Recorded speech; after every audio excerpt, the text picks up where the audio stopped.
Now, if you look at the map critically, the district with the most of the lagoon is actually Keta.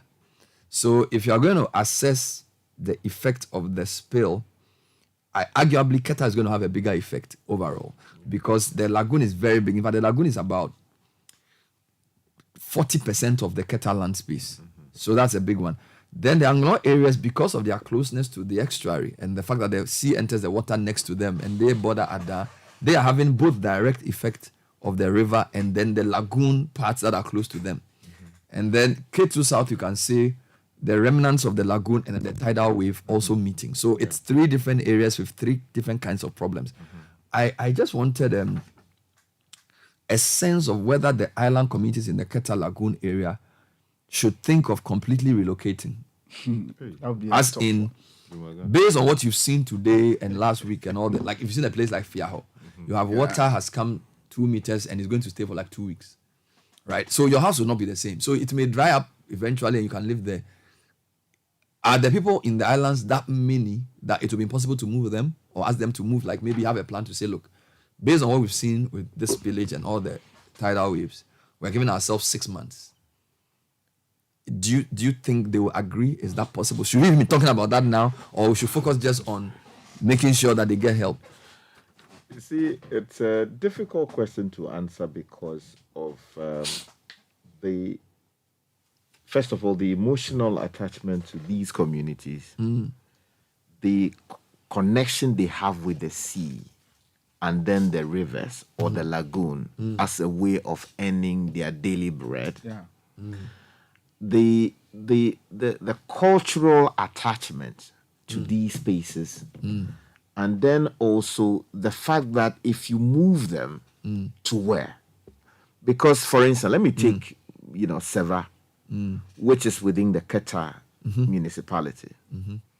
It was entirely an island, and then a road was built from Anyaku to connect it. Now, because of this spillage, you can see that. So I see it's the biggest town close to Seva is Anyaku. Anyaku, yes. Yes. Now, Anyaku, we are told, has been seriously devastated by the floodwaters. Oh my God. And then you have Seva, Konu, those two communities also suffering their fair share of the rise in the water level. Now, these people, traditionally, they do what? Fishing. And some farming. And then they do, what do you call it? Livestock.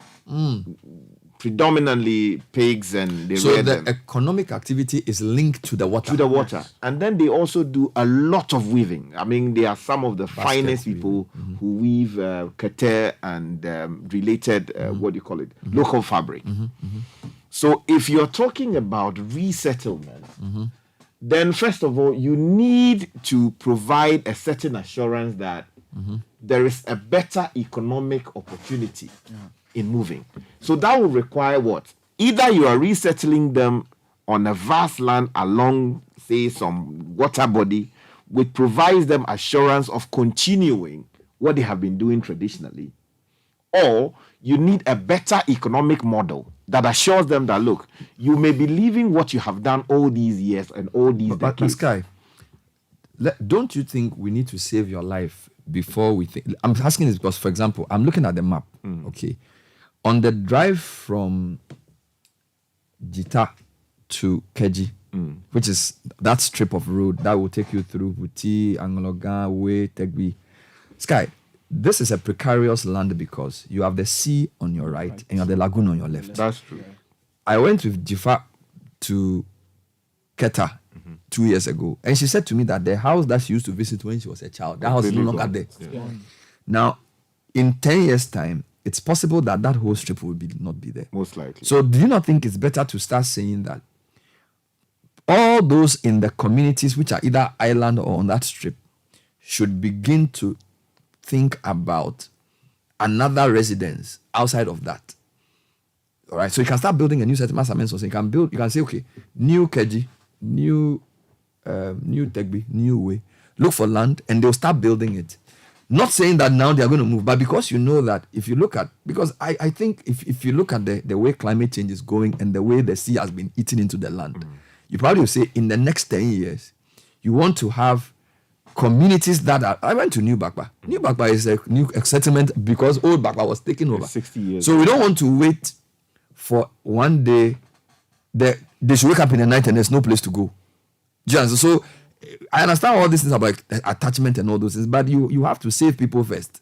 So, and if you look at the history, almost every week we are hearing of tidal wave. We haven't even opened the Volta. People are already struggling. And now you have the lake, the lagoon is rising, and the sea is also not relenting. So maybe we need to say, look, the government has to decide that there's going to be a new idea about new communities. People can voluntarily start moving. Right? Then, when it gets dangerous, you actually forcefully move because you want to save the people. You see, I understand the point you have made, but you also should appreciate the nuanced nature of the submissions I've made, because you have to understand that just moving people without providing them an assurance that they can continue what they have always done to earn a living, or that there is an improved way of providing for them, there will be a problem. Because if the man, all he's known all his life is to engage in fishing, and you are moving him to an area that doesn't have, say, a river, and you are not providing him with an alternative livelihood, which assures him that he is able to make his ends meet, then there will be a problem. Everywhere you research so they can get a new economic activity. And Sky, I wish I could show this map on the screen. This is radio though, because Mauli, if you see this map, well, I showed it to you on television. I have a new one. This actually paints the right picture. You basically have the Keta lagoon, and the sea, and a thin strip of land, which connects Ketu South to Angloga, and that orange strip of land, in my view, is endangered. So you can see the island communities. So the last one is the Alapula. It's not even the road.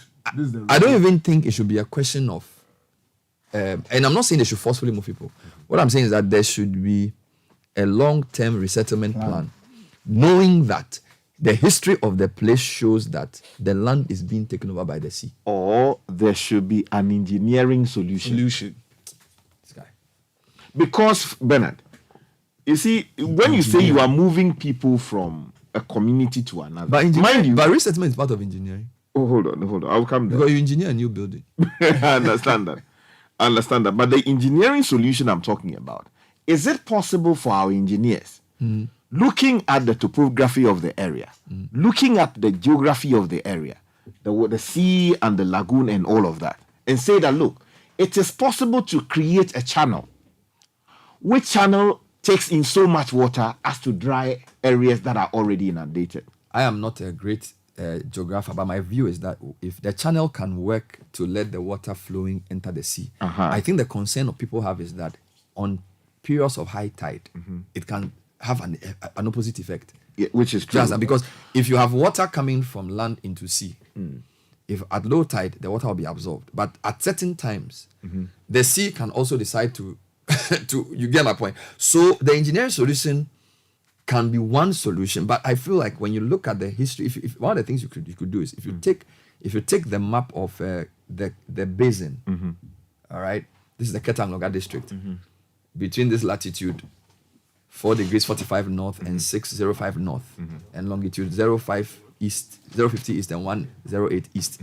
If you take that map and you start placing it 70 years ago, 60 years ago, 50 years ago, and you sort of strip it, the blue, which is the water, is increasing, and the green, which is the land, is decreasing. So you can say that for the past 5 decades, the water is winning.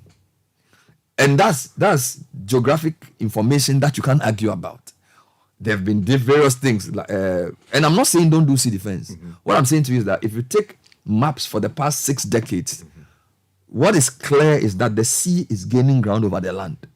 So you have to think about something more permanent. And we don't have all the answers here, but at least we're saying, based on what has happened this past month, that thinking should return to the drawing board. I want to read some comments for you. Yeah, I just want to make a quick comment. That you see, Bernard, we live in a day and age where it is possible to go into the sea, reclaim land, and build cities on those lands. if you have not, if No, you don't, I've been to Lekki. I've seen reclaimed land, but I've also gone to. You have gone to Dubai. I've even gone to Dansoman, where they reclaim land, and when it rains, it gets flooded again. But you see, that's an engineering failure. But in this day and age, go to Dubai. See how they've been able to go into the belly of water sources, the sea, to reclaim land, and they have built cities on them. And we go there and take photographs. It is about putting the minds of Ghanaians to work. I actually think there are people who've done studies on this we can talk to who will give us some insights into a long-term solution. But listeners, sorry about all the argument. The basic issue is this.